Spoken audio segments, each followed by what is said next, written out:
Respected everyone, hello and नमस्ते। मैं अंकित सेठिया और मेरी फ्रेंड शावी जैन हमने मिलकर एक वीडियो तैयार किया है जिसमें हम कंप्यूटर के बारे में चर्चा करेंगे। तो हमारा आज का टॉपिक हुआ इंफॉर्मेशन ऑफ कंप्यूटर।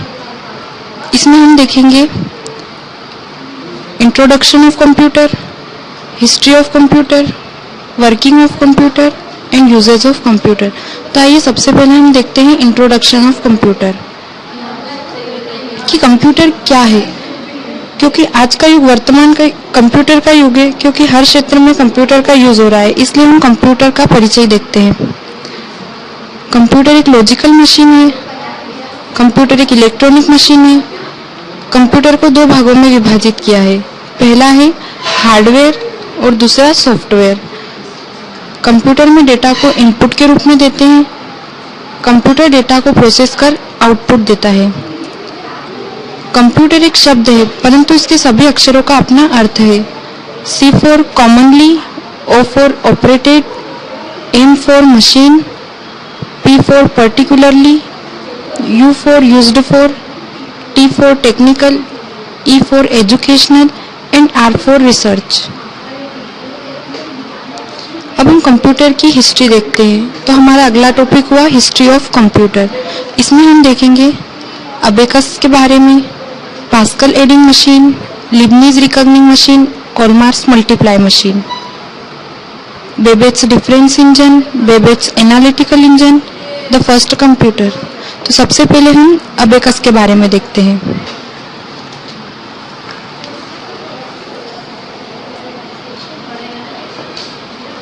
चाइनीज ने 5000 साल पहले अबेकस नामक एक कैलकुलेटिंग मशीन बनाई।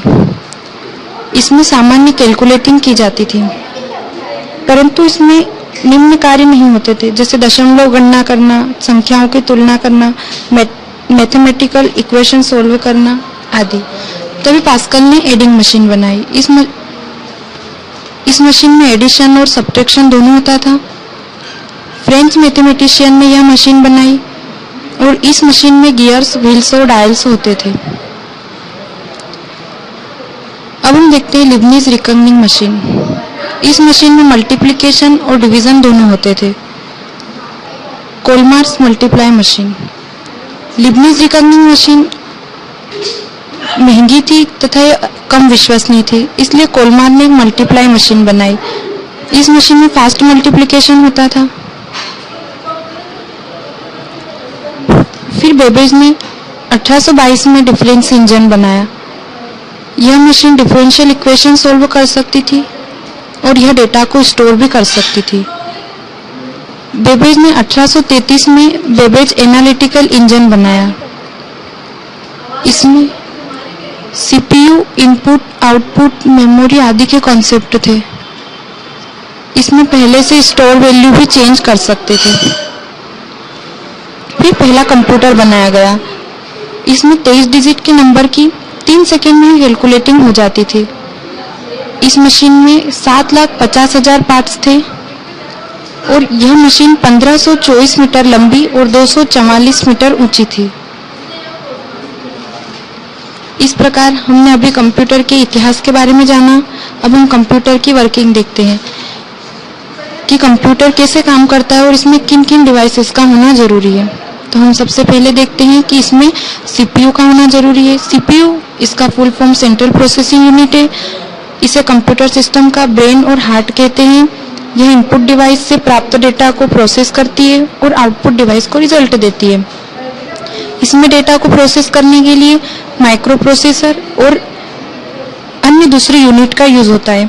सीपीयू में 3 पार्ट्स होते हैं, arithmetic logical unit, second control unit and third memory unit. CPU के बाद हम इनपुट डिवाइस के बारे में जानते हैं। यह कंप्यूटर सिस्टम की मेन यूनिट होती है। इसकी सहायता से यूजर डेटा को कंप्यूटर में इंसर्ट करवाता है। सभी इनपुट डिवाइस को सीपीयू से ही कनेक्ट किया जाता है और ये विभिन्न प्रकार की होती है। For example keyboard, mouse, joystick, scanner, light pen, digital camera, trackball, touch screen and digitising tablet. So input device के बाद हम आउटपुट डिवाइस के बारे में चर्चा करते हैं। आउटपुट डिवाइस भी कंप्यूटर सिस्टम की मेन यूनिट होती है। इनपुट किया गया डेटा प्रोसेसिंग के बाद यूजर को रिजल्ट के रूप में आउटपुट डिवाइस के माध्यम से ही प्राप्त होता है। इनपुट डिवाइस के जैसे आउटपुट डिवाइसेस को भी सीपीयू से कनेक्ट किया जाता है। विभिन्न प्रकार की आउटपुट डिवाइसेस होती है, for example monitor, speaker, printer and plotter. Output device के बाद हम मेमोरी के बारे में जानते हैं। मेमोरी यह भी कंप्यूटर सिस्टम की मेन यूनिट है। मेमोरी में डेटा को परमानेंट स्टोर करने की कैपेसिटी होती है और यह दो प्रकार की होती है, primary memory and secondary memory. Primary memory ये सेमीकंडक्टर मेमोरी होती है और यह सीपीयू को प्रोसेसिंग में मदद करती है। यह तेज गति से काम करती है और इसका एक्सेस टाइम नैनोसेकंड में होता है। ये दो प्रकार की होती है, रैम और रोम। रैम से तात्पर्य रैंडम एक्सेस मेमोरी और रोम से तात्पर्य रीड ओनली मेमोरी।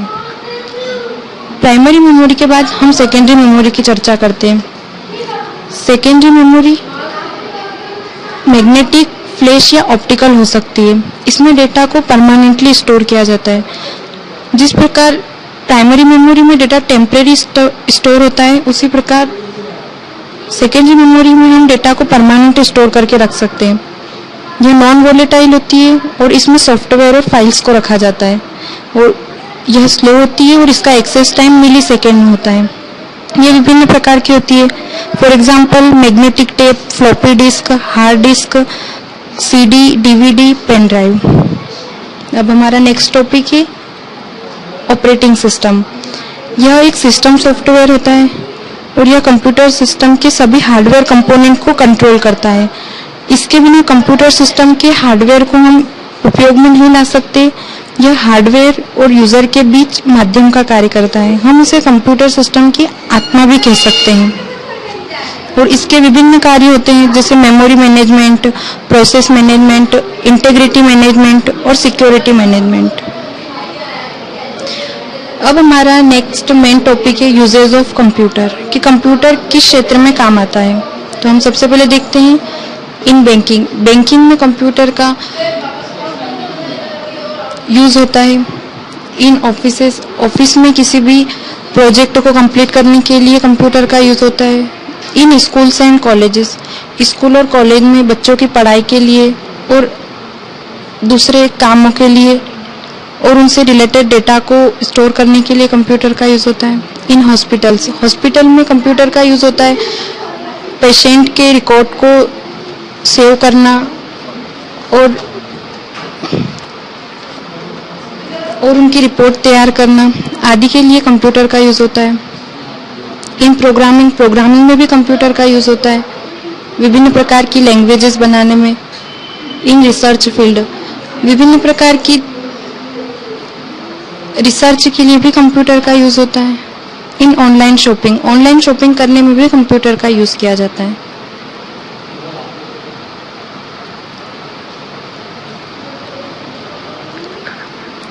हमारे इस वीडियो को देखने के लिए आपका बहुत बहुत धन्यवाद।